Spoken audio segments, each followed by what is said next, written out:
broadcast today. Watch the what? What? The Erie Otters, Niagara Ice Dogs. Okay. You know, Eastern Sure teams. OHL, the OHL. Don't you watch the OHL? Really? No. Welcome to PTI, boys and girls. In today's episode, the president of the Bears backs Justin Fields. Caitlin Clark can break a big record tonight. And former Warriors GM Bob Myers joins us for 5 good minutes. But we begin today with the Boston Celtics beating the Nets last night, 136-86. For those of you slow at math, let me help. That's 50 points. It's the second time this season the Celtics have won by 50. Their average margin of victory is 10 points. That's by far the largest margin in the NBA. And the Celtics have the best record by far in the NBA, 43-12. Wilbon, are we giving the Celtics enough credit? Yes, we are. The Celtics are the best team in the league. They may prove themselves at the middle of June to be the best team in the league. They may have the MVP in Jason Tatum. They have a lineup that is talented and balanced and deep, and I'll give you credit because I didn't like the acquisition of Kristaps Porzingis. You did. It's working out very well. Tony, they seem to have everything, but the Celtics aren't judged on what they do in February. They don't need credit now. The Celtics need to finish. They have not finished. They got to the finals once. They lost. They lost an important game at home in Boston Garden to the Warriors and lost that series. The Celtics with this group, which has been to the conference finals at least like 5 times in 6 years. When I say this group, I mean Tatum and Brown. They got to cash it. They got to cash it, Tone. Anything short of that, no. So we don't give them credit now. Credit comes, if deserved, mid-June. Yeah, I really obviously cannot disagree more. We don't do anything with the Celtics. We haven't talked about him since you panned the Porzingis trade. Porzingis, by the way, averaging 20 points, 7 rebounds, 2 blocks, and shooting 53% I just gave him credit. On this show, but it's been months. On this show, we talk about the Lakers and the Warriors one day, and then the next day we talk about the Warriors and the Lakers. And we do that all week, or we talk about Knicks, or we talk about the Timberwolves, or we talk about the Clippers, and you get on this show and you say, we don't give Oklahoma City enough credit. You know who we don't give enough credit to? It's the Boston Celtics. It's the Boston Celtics. Now, I'm going to take your point here. We judge them on what they haven't done. They haven't won a championship. They've been to the conference final 5 of the last 7 years, and maybe they should have won. But, Mike, if we take your position that there is relevance to the NBA regular season, then we've got to talk about the Celtics in the regular season, where they're 46-13 and 26-3 at home, Mike. We got to do that. Tony, it's okay to talk about it. I'm fine talking. I'm talking about them now. I'm just saying, do they get enough credit? Yes. They get enough. Tony, it's okay to grade the Celtics and the Lakers more critically. It is. It's necessary. That's the position they occupy. Right. They are the pillars of the league. And I think they, particularly their great, great, great stars of the past, would say, if we have Magic Johnson on this show, I think he'd say, you can judge us that way. I disagree. We talk about a whole bunch of teams like the Knicks and the Clippers that never win championships. We hold the Celtics to a different standard. I believe it's unfair. We move on. Bears team president Kevin Warren, who you love, Wilbon, has come out in favor of Justin Fields. He told WGN in Chicago, this is a direct quote, he's incredibly talented, he's smart, and he works hard. He just needs to make sure he gets the support around him. He has a rare combination of intelligence, size, of strength, and speed. I'm glad he's on the Chicago Bears, unquote. Wilbon, do Kevin Warren's comments lead you to believe that the Bears will keep Fields? Not necessarily. It means he has a greater respect for Fields and everybody who's running their mouths out there, including people who know who are. I listened to Greeny this morning on Get Up, whose adopted hometown is Chicago, who has covered the Bears in his life, and he said, I watched him say, everybody knows Fields is going to be traded. No, they don't. No, we don't. And Kevin Warren basically stood there and said, I like him. Now, you can say, Tony, that he's just fattening up Fields for the trade market. He's pumping him up so somebody will say, oh, we got to give up more. So the skeptics will say that. I've told you all along, there are a lot of people in that room, including teammates galore, who love Fields and want to play with him, and he may be there. I'd be fine with that. So not everybody is saying Fields is going to be traded. Not everybody. Yeah, I mean, I am of the opinion that it could be a big con, that he could be trying to drive up the market if he wants to make a trade I hear you. down the road. I don't think they have to do anything until the combine when you can eyeball these quarterbacks personally. I don't think they should do anything until then. I assume that Kevin Warren has great power because he's the president of the team. I would point out he was a college basketball player, not a college football player. And I don't know that he gets the final decision here. That's why you have football coaches making football decisions. Didn't they just hire an offensive coordinator, Shane Waldron? And didn't we say on this show we assume that he might have that decision? I would put this other thing out there, Mike. There's no law that says you can't keep Justin Fields and draft a quarterback and let them work it out in camp or at the beginning of the season. That could, everyone assumes it's not going to happen, but it could. No, it could. No, it isn't, because that's not the Bears and that's not how they do business. And I got 65 years of following them and how they do business. Even though Kevin Warren is new to the presidency, there's still a culture there, and they very rarely go outside those guardrails. Kevin Warren said something that needed to be said about Justin Fields. It needed to be expressed. I'm glad he did it, and we'll see. So this notion that there's momentum moving in the direct, there's no momentum. Shut up with that junk. Everybody's got opinions on this stuff, and a great many of them pocus junk. Those are your words. Hocus pocus junk. Yeah. They're out of line. They have no basis. Junk. And now to Caitlin Clark. Iowa's star guard needs just 8 points against Michigan tonight to break the women's all-time NCAA scoring record held by Kelsey Plum. And Clark averages 32 a game, so it's going to happen in before the first commercial break. Tony, becoming the top scorer in history is a huge achievement, but do you think Clark needs to win a title to be considered among the all-time greats of women's basketball? I like this question, and no, I don't think that. I will concede to you that many of the great college basketball players of all time won titles. I'm going to go to the glasses for this. Okay. Kareem, Walton, Leitner, Jordan, Bill Russell, Magic, Patrick Ewing, great college player, David Thompson. But I can give you a list of great college players that did not win, starting with Wilt Chamberlain, Jerry West, they did not win. Pete Maravich did not win. Tim Duncan did not win. Ralph Sampson did not win. Now, on the women's side, it's a little bit different because most of the great women players have won. So you have Cheryl Miller, Candace Parker, Diana Taurasi, Sue Bird, Shamiqua Holdsclaw, Breanna Stewart won like 10 of them, Cheryl Swoop. So it's probably more critical for Caitlin Clark to do that. But, Mike, do I think that makes her not a great player? No. Do you see the lines of people who want to see her? Do you see the money that they're paying on the secondary market? I look at her as Pete Maravich. I do. I am never going to say she's not a great player if she doesn't win. I'm not going to say it. No, Tony, she's a great player already. But I think you talk about joining a club. And that club on the women's basketball side, you mentioned a lot of people. I'm going to mention a few more. Annie Myers. You mentioned Super Nancy Lieberman. Tamika Catchings, they won, some of them, whatever their version of the national championship was. It wasn't always NCAA years and years and years ago, but it was a national championship. I'll tell you one who didn't, who's a great player. I think Lisa Leslie. I don't think Lisa won a college national championship. She won a hell of a lot of games in college. But, Tony, the club that we're talking about, if Caitlin is going to, join that club, then winning a national championship just by virtue of the roster we read seems necessary. Yeah. Yes, she's a great player. But does she get in that club? I'd like to ask some of the women in that club. I just think she's an all-time player. I'd watch her tonight, except I don't know that I get Peacock. Someone needs to call me. I want to watch. Tell me if I get Peacock. Let's take a break. Coming up, could the Warriors' interest in trading for LeBron lead to team chemistry issues? We're going to ask Bob Myers.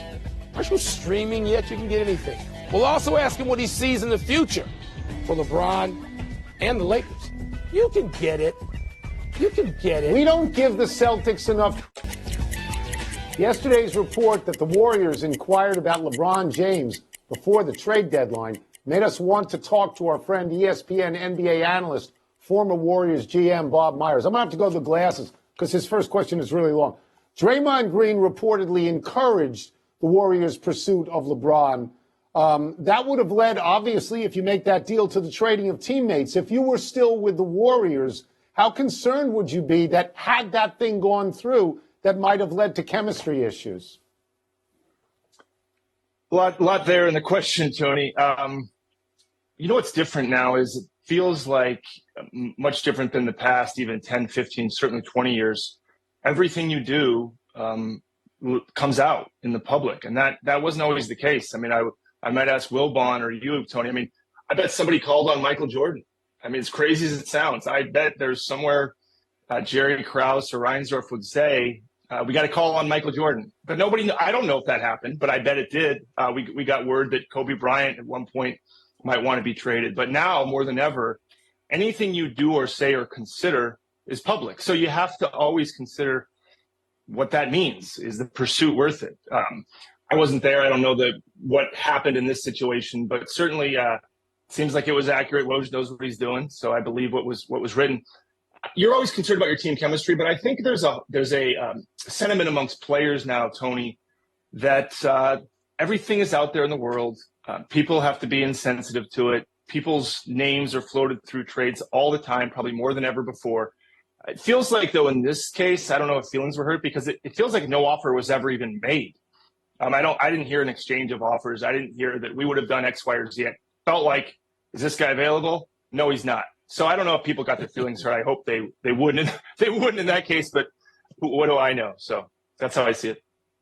Draymond generates a lot of conversation for us, and he said on his podcast that early in his suspension, Bob, you two were talking by phone a couple of times a day. Now that Draymond let the cat out the bag a little bit, can you give us a little bit more hint of what you guys were talking about during those conversations? Right when it happened, Michael, we talked. I said, this is pretty bad. And it had just happened the night before. I think I talked to him the next morning, and he agreed. I said, this is, there's no more, I didn't mean to, or it wasn't my fault. I said, however you're looking at this one, you're guilty. And the good news was he heard that and he took it. And then I just said, hey, you need to call Adam Silver because you should at least tell him that you will accept whatever is forthcoming. Do not fight this consequence because you will lose. And whether it's public sentiment or private sentiment, there's going to be a punishment here. And the best thing I heard from Draymond was, I got you. Okay. And he knew it, which is the first step. And I think kind of helping yourself is saying, I'm not being defensive about it. And so then beyond that, we talk and I'd say, how you doing? Just like anything. And Draymond's such a polarizing figure, but the guy was one of my first draft picks in 2012, I think it was. He has helped me in my life win championships. Much more good in him than bad. I know a lot of people don't know him. I don't know if you guys have gotten a chance to talk to him. There's so much good he does, but he's controversial at times. So all I wanted to say was in those moments where you have a friend that is going through something, you have a choice. You can distance yourself and say, I don't want any part of this, or you can lean into it and say, hey, while everybody's scurrying away from this issue, let me reach out and say, if you need anything, I'm here, and give him my version of the truth, which he heard. And obviously he's come back and played well. They've played well. He even said it was the reason why they were playing well, which we can debate that too.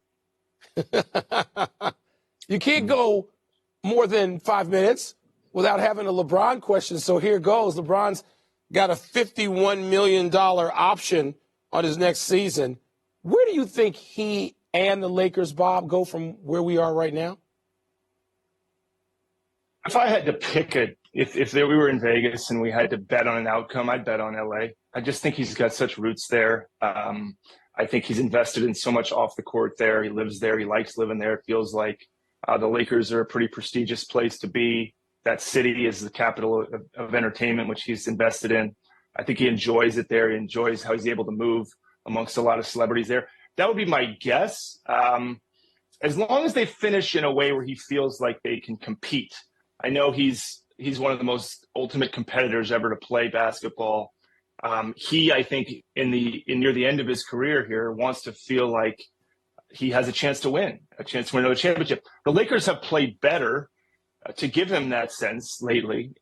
With this lineup they've put forth, they feel like they have got some cohesion. Anthony Davis is still, in my opinion, a top 10 player in the NBA, so he's got a great running mate. As a star, I think you always want your team to push all their chips in. And the Lakers, I think, made a decision, Michael, at the trade deadline that, sure, we would look at things like DeJounte Murray, but let's instead save our powder. We've got 3 first-round picks in the offseason. And I think that's where LeBron may hold his cards a little bit closer and say, what are we doing? How hard are we going to pursue another player? Because the Lakers will have that chance. But I think a lot of teams are loading up for this summer to see what star comes on the market. There's a few names being batted around. So I still feel like he's going to be a Laker, but I do think he's always going to pressure whatever organization he's with to not settle. And that's the kind of those are the passive aggressive things you kind of see. His pushing, always pushing for the best talent around him possible. We could do a whole show with you. You know, honestly, that was just great. I mean, I don't want to rate all the answers, but what you said about Draymond Green, I've just been sitting here contemplating that for the last couple of. That was just good. Thank you so much. Thank you. Appreciate it, Bob. Absolutely. Thanks for having me. Great questions, and I'll come on anytime. It's great. Maybe tomorrow I'll take off. Let's take one last break, but still to come, the Orioles get some bad news already. Already? It's not even February, I guess it is. We got to witness a one-person court storming last night. It was so funny. We'll tell you where and why it happened. Happy time, people. Happy 52nd birthday, Jaromir Jagr. Jagr is 4th all-time in NHL goals with 766. 5th all-time in assists with 1,155. He's 2nd to Gretzky all-time in total points. He was on 2 Stanley Cup champions in Pittsburgh in 1991 and 1992. That's over 30 years ago. And Jagr is still playing. He's playing for a team he owns in the Czech Republic. He's not in the Hall of Fame because he's still playing, and the clock hasn't started on his eligibility. We're talking about an all-time great. Led the league in scoring 5 times. In 1996, he had 62 goals and 87 assists. That's 28 years ago. He's still playing. Good for him. Happy birthday. Tony, you want to talk about somebody who doesn't get enough credit? Jaromir Jagr doesn't get enough credit. And by the way, apparently, you know, LeBron and that Brady fella, they're not the only ones who were playing at a high level later than everybody else. Come on now, he played in the NHL till he's like 44, 45 years old. Jagr is an all-timer, and his name never comes up in these discussions. That's wrong. Happy anniversary, Shaquille O'Neal. On this day 15 years ago, when the big Aristotle was playing for the Suns, he teamed up with the Jabberwockies for a fabulous All-Star Game introduction dance. Shaq scored 17 points in just 11 minutes in the game, shared MVP award with Kobe Bryant, but his dance completely stole the show. The other night, Shaq became the first Orlando Magic player ever to have his jersey retired. That's the 3rd jersey Shaq has had retired in the NBA, following the Heat and the Lakers. He's one of just 3 players in the league history to have 3 retired jerseys, joining Wilt Chamberlain and Pete Maravich. And you know what? People really like Shaq. They do, and they should like Shaq. And that dance was an all-timer. I was there watching that live. Okay, Tony, you have Marvin Gaye and the anthem. You're always going to trump me. But watching that with Shaq, it was joyous to watch Shaq do that. That's what Shaq brings to the arena every night. Every time you see him, joy. He does. Happy trails to Isaiah Stewart. The Pistons center could be in line for a suspension after he was arrested yesterday for punching Phoenix center Drew Eubanks at the Suns arena hours before the Pistons-Suns game. Phoenix police said Stewart was issued a citation and released. He did not play in the game because of a sprained ankle. Eubanks played 18 minutes in the Suns' win, got 6 points and 6 rebounds. Eubanks said he and Stewart were arguing when Stewart punched him. The Suns issued a statement saying they, quote, unequivocally supported, unquote, Eubanks, a statement former Suns coach and current Pistons coach Monty Williams called, quote, irresponsible. The NBA is expected to review the incident. Stewart was suspended 2 games in 2021 for an on-court altercation with LeBron James. Too many arguments approaching the bus and the arena and leaving the arena. Too much of that stuff. The league's got to cut that stuff out. Quick to the big finish. The Orioles are putting starter Kyle Bradish on the injury list with a UCL sprain. Is that cause for concern? Yes, a 2.83 ERA last season among the league leaders. That's concerning. Detroit Mercy won his first game of the season. One dude rushed the court. Your thoughts? Must be the greatest fan in history, in the whole country, honestly. Kylian Mbappe told PSG he plans to leave this summer, presumably for Real Madrid. That's significant, isn't it? Yes, but it just goes on and on and on and on, and one report, rumor after another. Can we get to it? Number 13 Auburn beat number 11 South Carolina by 40. Your thoughts? I thought it was the South Carolina women for a second. I would have been completely stunned. Last one, Connor Bedard is back for the Blackhawks tonight against the Penguins. Is that a big deal? Somebody's beating Dawn Staley by 40. Yes, Bedard's been out 5 weeks with that fractured jaw. Glad to have the Rook back. We're out of time.